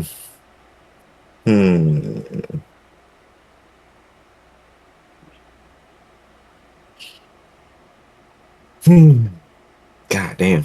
Show my age, I guess. I ain't really got nothing, honestly. Like I said, I can't really think about that. Like I said, I haven't had my sibling around in years, and when it comes to games, I was really the first one to start playing games. And by the time my siblings getting into games, I was leaving the house. So, like, they're all in the games now and everything, but we kind of all do our own thing. As for me, I'm gonna say this because it makes me look at anybody sideways. Just to add on to the point that Aeon was saying, but it's just this one simple thing. But when it came to like siblings, cousins, they would do the same. Especially like my brother would do it from time to time, my little brother. But nothing really too much. I like to watch them play and see how they find their way of gaming. But one thing I cannot stand is if I'm playing a game on a certain difficulty or a certain way, please don't tell me I should be playing it a whole other way, your way, and make me feel bad because of how I'm playing it. Because for instance, you guys know I literally just finished streaming and put it up on YouTube my entire playthrough of Resident Evil Requiem. AP, if you ever want to watch that, like all 7 episodes, the last one is like 3 hours long because I knew I was like close to the end, so I just pushed forward. They're all on my YouTube, all under Vinny Outlaw, same thing on Instagram, TikTok. But one of my clips is I don't want to spoil it for you, AP, so I'm gonna try to keep it brief. Is this fight I had to do because the first time I did it, didn't know who this character was, and he kind of caught me off guard because he hit me with a double slash. I was like, okay, fuck it, time to put belt to ass, right? Okay. I got the whole clip on both my medias of me literally putting belt to ass on him my second round. And one of the comments was like, LOL something, dude, you're struggling because you got it in first person. That's why you're struggling. I decided not to respond back because I know me, I'm gonna say some smart ass shit that's gonna make somebody cry. But the polite way to say this is when I started, and if you go when you watch the very first episode, I literally explained like they gave me like the choices to choose. Do I want to play them both in third person or first person? And after playing Resident Evil 7, because that was my first Resident Evil game to ever play, I always watch like siblings and cousins or YouTube videos of original games. I love the aspect of the first person because it really makes you feel like you were in the horror. So I put both characters, Grace and Leon, in first person, especially Leon, because I'm like, Leon's never been in first person. This could be fucking fun as hell. This could, really scare me. Let's try it out. And that's what I did. And I had a great ass time playing as Leon in first person because that itself to me was a challenge.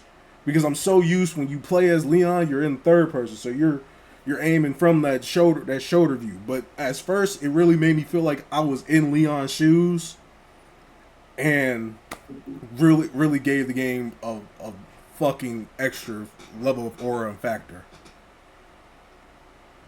But it's Leon, so I mean, it's Dante's daddy. I mean, that is the truth. I'm going to check it out. Oh, you 100%. But that is the truth. Technically, Dante from Devil May Cry was never supposed to be created, and technically, he is an exact copy. Well, I can't say exact copy, but like he acts like Leon. If you actually think about it. Lord. But what about you, AP? What's Oh, you already said. My fault. I okay. Well, yeah. I need to not hit the bong, touch this blunt no more. Goddamn.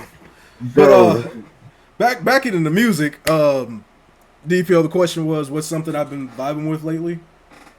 Yes. right now, and you know me, it doesn't matter, uh, race, gender of the artist, as long as the song really speaks and and you're a lyrical artist and your song makes sense, I'm gonna fuck with it. There's one song that I will recommend anybody listens to because it really puts me in this vibe, especially with what we do here at the podcast and streaming and everything. And it's called "Scoop" by Connor Price and Nick D. I love the play on words, and there's this one part that is a real play on the song because Nick D has his verse. They do like back and forth verses, so like one will start, one will get past it, and they go back and forth, back and forth. He was like, "We'll do it again and again and again and again and again and again," and then gave it to Connor, and Connor was like, "Just for the record, I thought the record was broken." Because the way he kept repeating in that whole verse, I was like, hold on. I was at work listening to this joint, and I had to wind it back just to make sure I heard that correctly. And then one part of there is like meeting people. Nick D was like, come and talk to me, and then Connor Price ended it before the chorus saying, please don't talk to me. I'm like, yeah, that's me. That's how please don't talk to me. Please walk the opposite direction. Another song, because Aeon just reminded me of it, and it's been a minute since I listened to it, because I listen to rock music. That was like my own little discovery when I was younger, so that I always keep in rotation. And it was Good Life by 3 Days Grace, because I have this playlist, and I always recommend it every time we talk about music, if you remember DPO. I always recommend make yourself a playlist. Yep, 3 Days Grace is always going to be my favorite band. That puts you in this mood where you feel like you've regained yourself from like a hard shift or a bad day, and makes you puts you back in your zone, makes you back in you. And that song really was something that when I was younger and now makes me feel that way. It makes me feel like, yeah, everybody wants the good life. Everybody wants to do it. And literally the lyrics are all I want is a little of the good life, and all I need is just a good time. And though if I could get that tattooed, I fucking will, and I technically am, because that's all you need for a good life. Just a good time every once in a while, and you got the good life. So that's a song that, like, for me, I would recommend to anybody.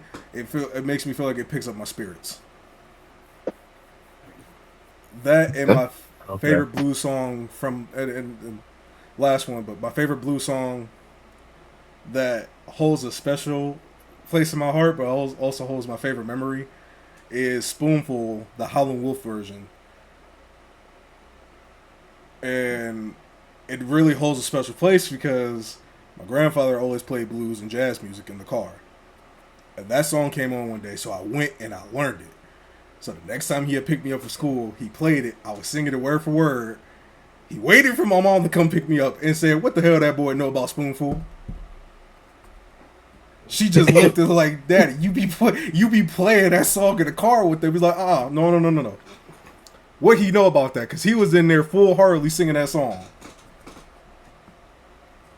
And again, the song itself is really incredible, really amazing. I would recommend listening to it if you ever get the chance. Spoonful by Howlin' Wolf.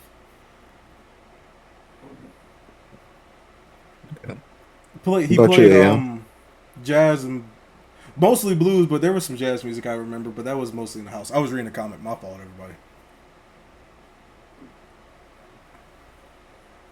Yeah, that's good. Okay. I gotta check it out. That do sound like something that's worth listening to, especially if it was meaningful like that. That's something that's definitely worth checking out. But as DPO said, but what about you, Aeon? What I've been listening to? Yeah, something new you've been listening to, or something that you kind of like to keep on repeat. Either or, like what's been your song lately, or musically? It's always going to be Mariana Cross by Ghost. Okay. See, everybody, a lot of people who know about Ghost, it sounds like a Christian song. It's quite the opposite. They're literally definition of satanic music. Like, even though, satanic, listen to their songs. To be honest with you, they're not saying blood, guts, and gore, rape bitches, and, no. Mariana Cross more or less is about fingering a bitch. He's not wrong. He's really not wrong because he played it one Like day and I went back. I listened to it. I was like, oh, okay. there's literally a lyric in it is if you try to run away with me, I'll tickle you internally, and I see nothing wrong with that. And he's literally talking about fingering a girl. Goddamn. Okay. What about Gotta you, check big that bro? out. As for me, as of lately, it's been more so like pop and R&B. Kind of be like letting my station go, see where it like leads me. Let it help me define discover new artists and stuff like that, and see what kind of songs I vibe to, like what kind of rings my ear. But like as of lately, something that I can like turn on. It's like more not a song, but like an album. It's by Jesse Murph. Not sure if y'all know who that is, but the album's called like Drowning. I like the songs in there. Like her, like how I like her voice, And at times, like it helps me because like I like to sing too. So like to sing along with people, to find something to sing along with, you vibe with, you feel with.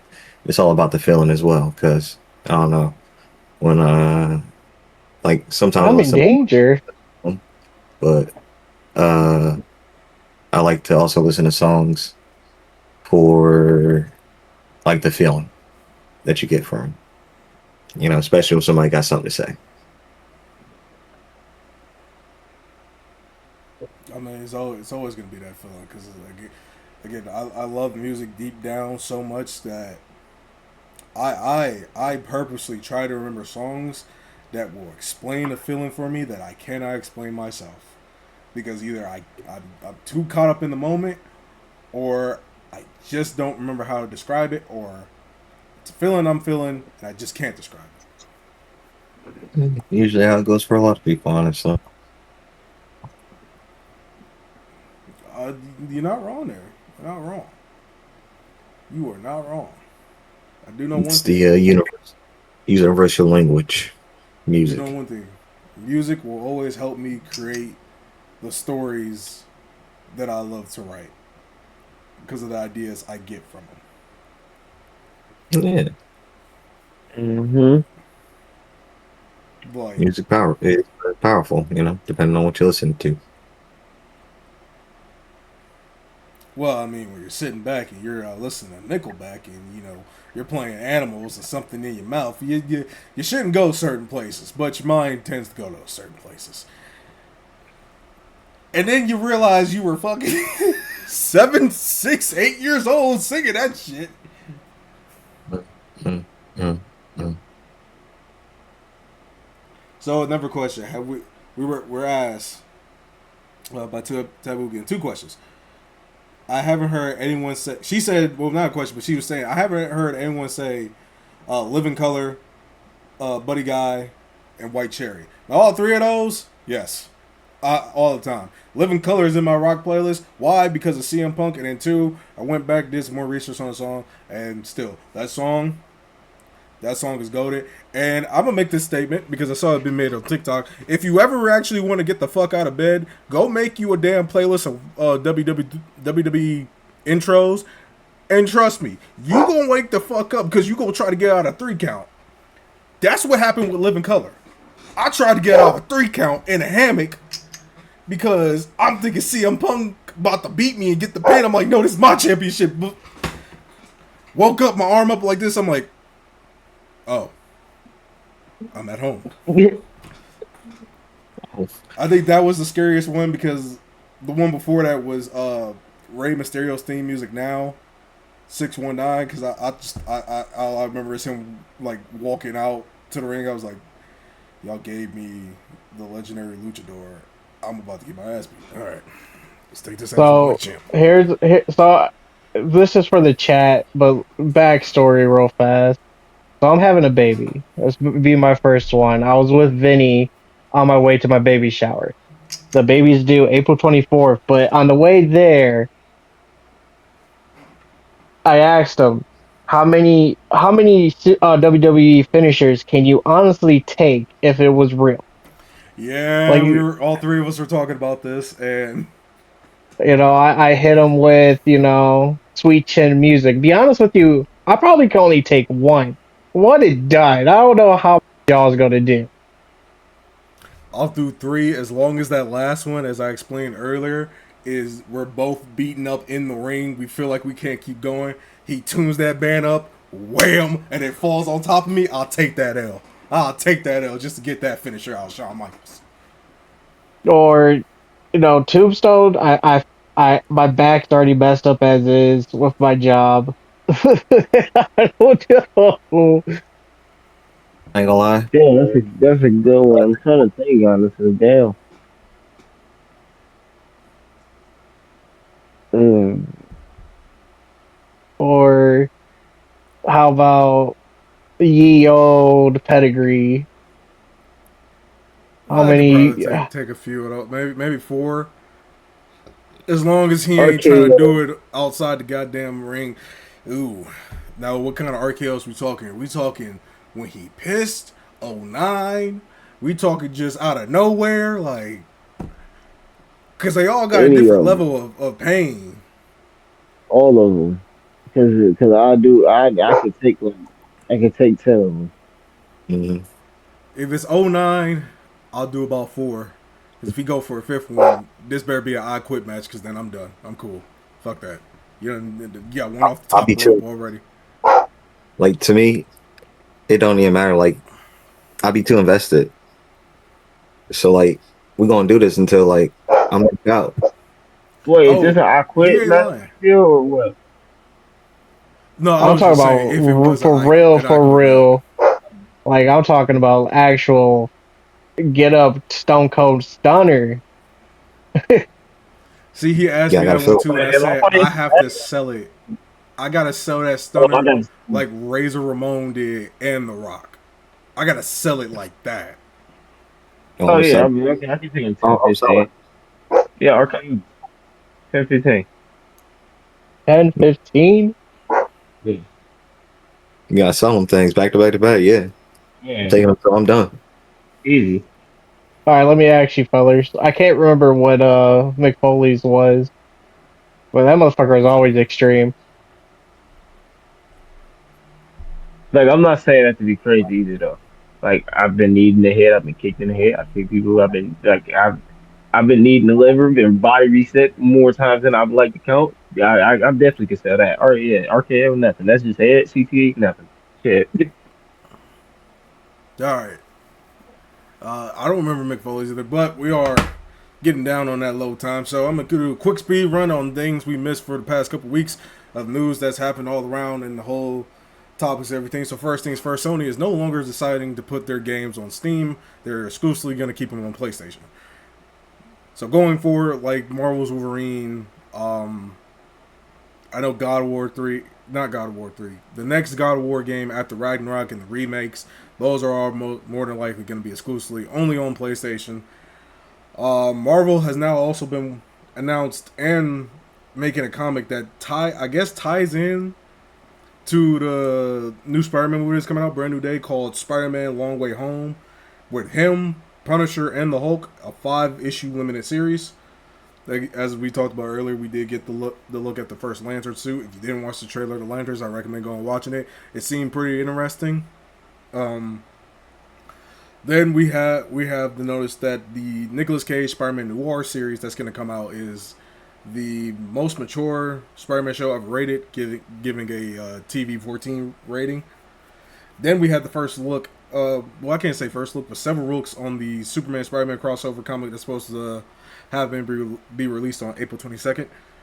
Notable news: a few weeks ago, Bruce Campbell did share and announce that he is diagnosed with cancer. I don't know which stage, but I know that shit pissed me off because one of my favorite horror movies, as I was getting into horror, is always Evil Dead 2. Because one, it's better than the first one, and two, that one was just unique as hell.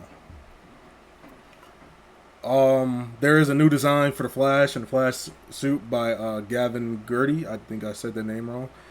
And then we do have a lot of movies that got that are in the works at Pixar for currently a sequel. So we got Coco 2, Monsters Inc. 3. We already seen Toy Story 5, Incredibles 3, and that's all so far.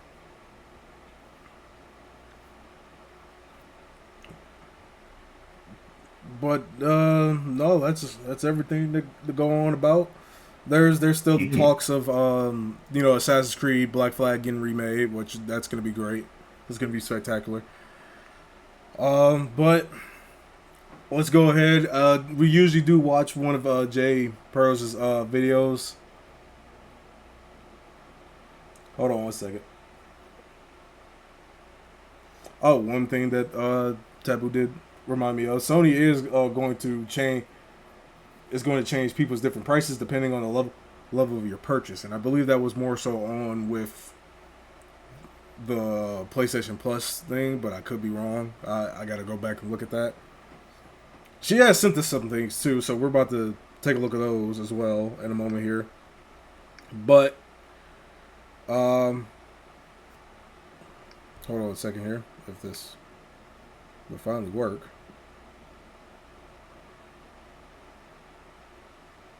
Okay, our TikTok account is not working. I will have to take a look at this later. Oh wait, no, here we go. So here's one thing she said this. This is a video of a mechanic pulling out an octopus out of a transmission. And the only question she asked us is how and why. And to be honest with you, I generally don't have an answer, because how the fuck does an octopus get in your transmission? If an octopuses can fit into many small spaces. If a tentacle could fit through it, it will go through. No problem. Like, they're very nimble creatures. So I mean, So hey, I mean, like, if you lost an eye, you found it. Where were you at with your car? Right? Like, you had to be on the beach or something. Like were you at an aquarium? Did you steal the octopus? Like, did you what did you do? Octopus saw a free ride home. At the beach and it crawled all the way up there. Like, yeah, that's the car. That's the one. That's the one. Okay, because I just yeah, it's still shocking. No, for real. But as I said, to get into the two stone questions today, unless you have one for us, AP. If not, I'll just read. Let me hear yours. Let me hear yours. So the first one, ask. I got this one from World Star, because DPO reminded me I should be following World Star so we can get some good questions. I think Aeon asked us this one in private, but let me read it. You're given $2 million. Yeah. You have 20 minutes to spend it. You can't spend it on cars, airplanes, yachts, or a house. You cannot spend it on gold, diamonds either. What will you buy? In 20 minutes, you have to spend $20 million, and those are the things you cannot buy. I mean, then it's near impossible. Land. No, really. I would just buy animals. I'll buy land. No, land will take too long. I know I'm the only sober one here, but let's be honest. You have the money for land, but it's not like how GTA. You have to wait months and go through the banks. So what about assets? No, what would we consider assets? No, you're not like I would buy animals. Like, what I'm saying is, I would go to somebody's private property zoo, because there's tons of people that sell them. Like, at least, and because I'm in the hobby, there's tons of people. Like, that's like a normal price for like somebody's private facility or private ranch. I would just go to them, buy it. And you expect them within the 20 minutes to have that deed in their hand? Yeah, I would go to the facility where they got everything. Yeah. I'm sorry. I know, there's a few people. Chandler, Florida, he's got one available like right now for around 15, 16 million. And it's like a smaller size one. It's only about 200 acres. So like I This could this get on there pretty easy, and he talks to my job and gets his animals from my job, so it'd be pretty easy to get in contact to him too. okay, okay. Won't be able My to. bad. My bad for laughing. It wasn't UAP. It was a comment because they had said back to the octopus of the transmission. Transmission. They said I get that part. Like pulling how they get in there. We were trying to figure out how I got in there in the first place because that's what she said. But she the part that she said is like, did you cheat on your mechanic? And I laughed because it's like them videos if you cheat on your barber. Dang. Thank God I am my own barber.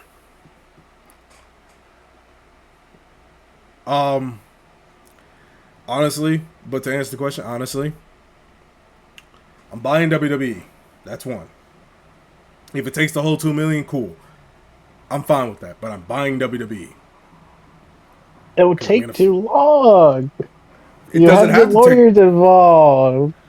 Look, it's quick, simple. Hey, look, I got $2 million. Is that enough to get WWE off you? If that backfires, What if they said no? Yeah, I'm about to say probably not.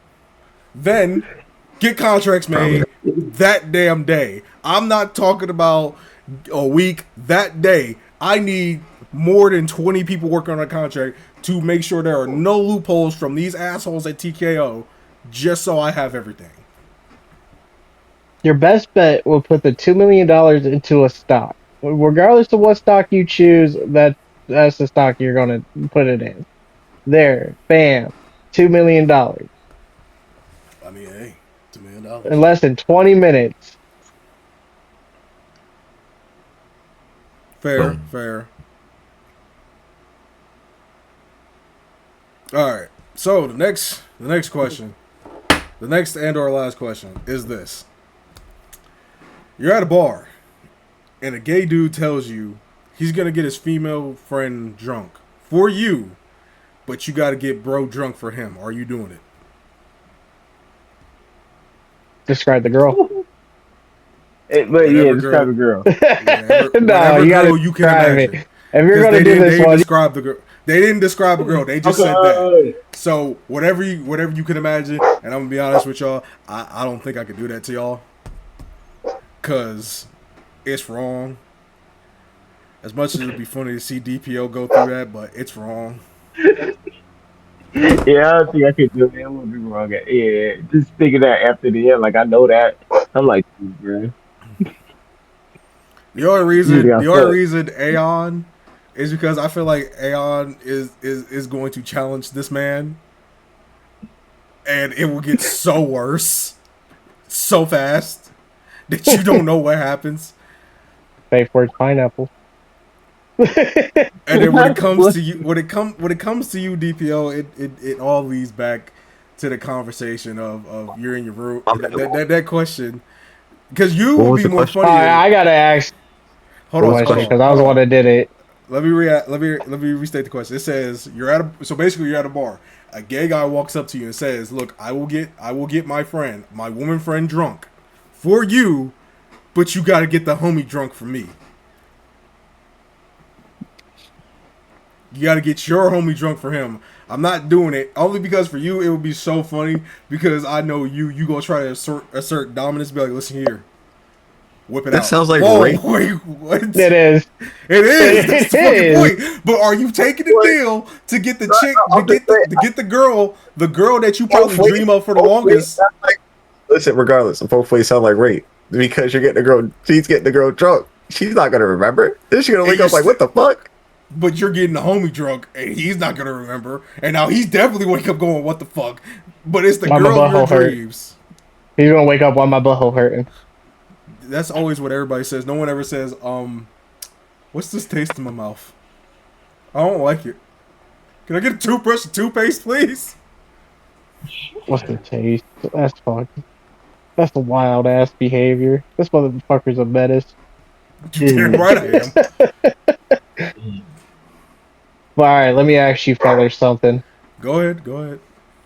I know he's about to I kind of didn't want to ask this question, but it's gonna now that you brought it up, I got to. All right. Say you go over your homie's house unannounced, didn't warn him, but you're always welcome there as family. Now, you barge into his room. He's going to town on his shit. And, you know, you guys quickly look at each other.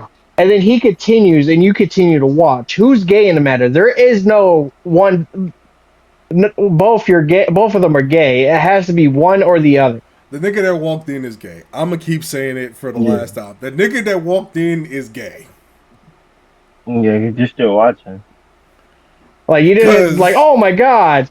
You continue to watch. Now, mind you, he was already going at it. Mm-hmm. Next, you know, why you still going at it though? It's his house. You showed up unannounced. My house. You showed up unannounced. Like even practically like family.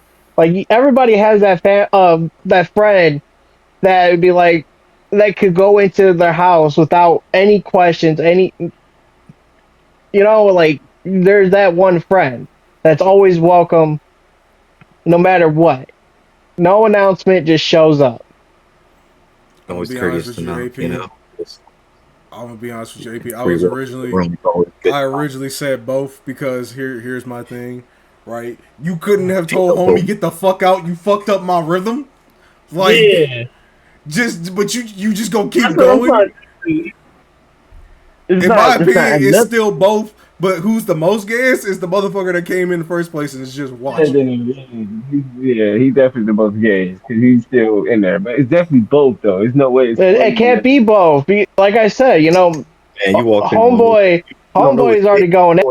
Listen, you don't know what stage you at. Like, what if you right there at that moment? That make it gayer. Now, both y'all be gay if you all saw the man's vinegar face. Mm-hmm. All right, let's. Like, you don't know what part. You don't know what time you coming in. Like, you gotta think about that. You don't know what time you coming in at. Like, you could be coming in at the last minute. Next thing you know, sauce everywhere. You just like DPO. Come on, stop. Your face is sauce everywhere. Just stop. What's going on? What's going on? Like at that point, like, bruh. Just stop. See? Fuck it. See? So it's always courteous. I'm sorry. This is gonna be the last one because I gotta add it in there. But fuck sauce everywhere. Walk in. He just finished and it hits you in the face. Hits you wherever. I'm leaving. I'm beating ass too, but I'm leaving. No, I'm going to jail for murder. I'm going to jail for murder. No worries. See? That's it. You walking in the room because you ain't not. Okay. AP, did you ever start this question? Yeah, I got one. So look, what if you had the opportunity where you could have prevented the Holocaust in 9/11, right? But you end up being replaced with Jeffrey Epstein and the Epstein files, but ended up doing something way worse than what he could have done. Would you take it? Would you be known as the hero and the villain at the same time? That's practically asking the same question as if you could go back in time, would you kill baby Hitler? In a way, yes. But but you got to be careful because, you know just because you stopped one travesty doesn't mean another one won't take its place. No, you're the one taking its place. That's what I'm basically saying. Would you want to be known as the person to save? I mean, that's the question. So basically, you swapping out one good deed for a bad deed. Yep.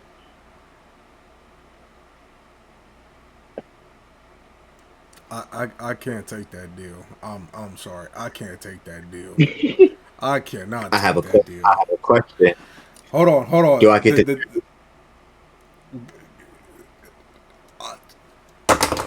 Joe Swanson? No.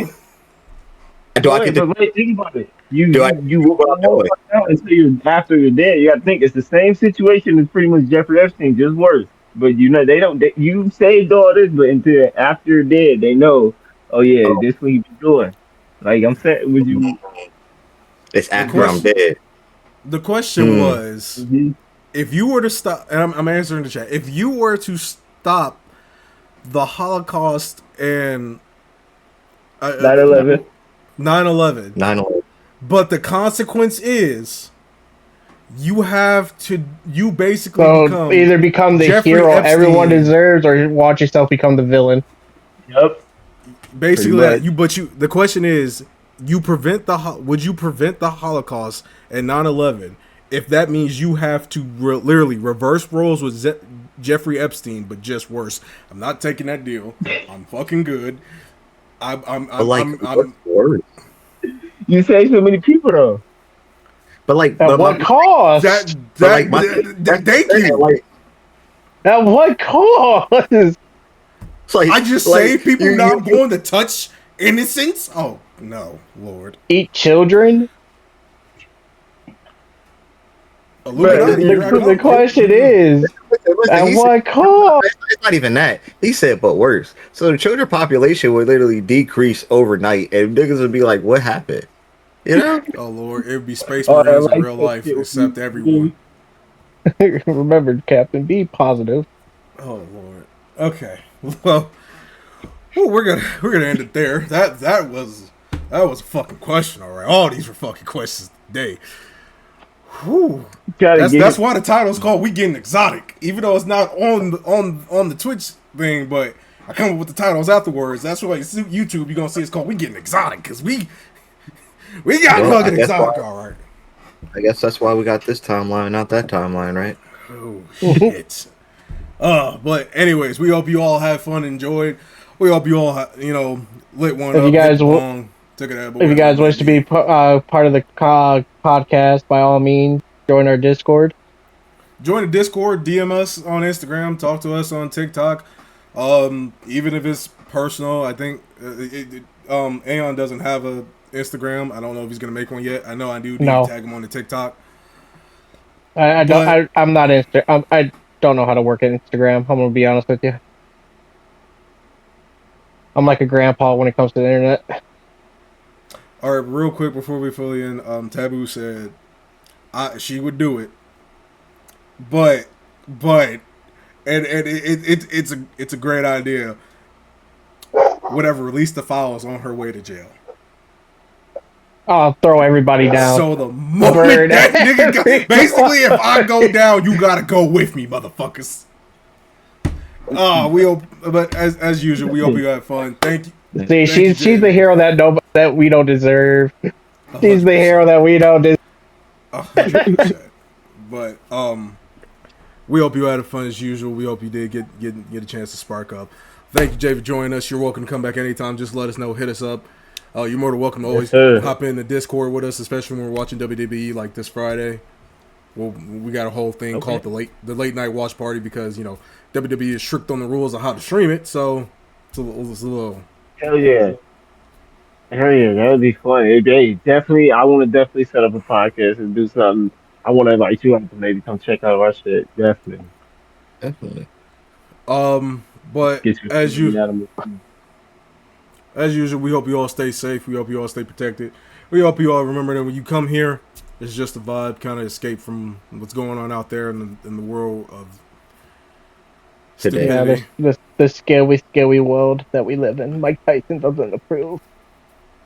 And now I'm gonna touch Vinny with my Mike Tyson voice. And like me and Mike Tyson are about to go duke it out after this. I might lose. He says we're going to duke it out, but to be honest with you, his cheeks are going to get clapped. And we're not going to continue with that. Mike Tyson needs you to fight back. With that, I guess I'll do check out my personal channels. I did start doing skits again. I got a couple up on there. Check them out, see how you like them, vibe with them. It's called Porch Talk, a whole series where I'm outside. We have just little conversations and stuff that I've experienced or I know people experiencing that maybe you want to talk about, especially if you drop in the comments. I know I got a lot of comments going on for the one video, so I'm going to address that on here. I clearly stated I don't have a problem when people say I've been around the block. It just be the use of the tone and the setting when they say it, because you saying it as if you've been doing some things, some down low freaky ass things for some change, maybe a little less than $100 bill, and and you Mike just got me Tyson's over here always curious. down for some strange. All right, I'm Strange sorry. or I'm curious because change. I don't know if I need to say I got virgin ears or if I need to, just say, a little bit of this. Mike Tyson Now, what you said you do has there? been a. Mike You said Tyson's put been the around leg block up a and few then hit it times. with the twist. Oh, got you. I don't know, man. It sounds like you got a problem with it. Damn right. Mike Tyson's never afraid of Damn right I do. strange for change.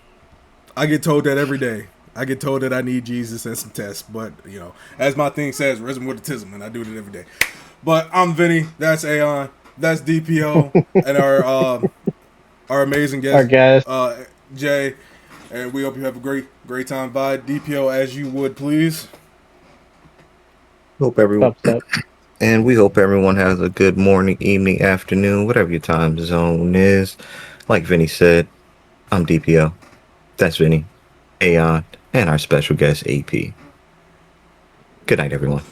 All right, we'll catch you all at the Peace next out. checkpoint when we're reloading. Deuces. Those. So let me break it all down for you. I ain't never giving up, I ain't never giving up. I'm taking that crown from you. I ain't worried about your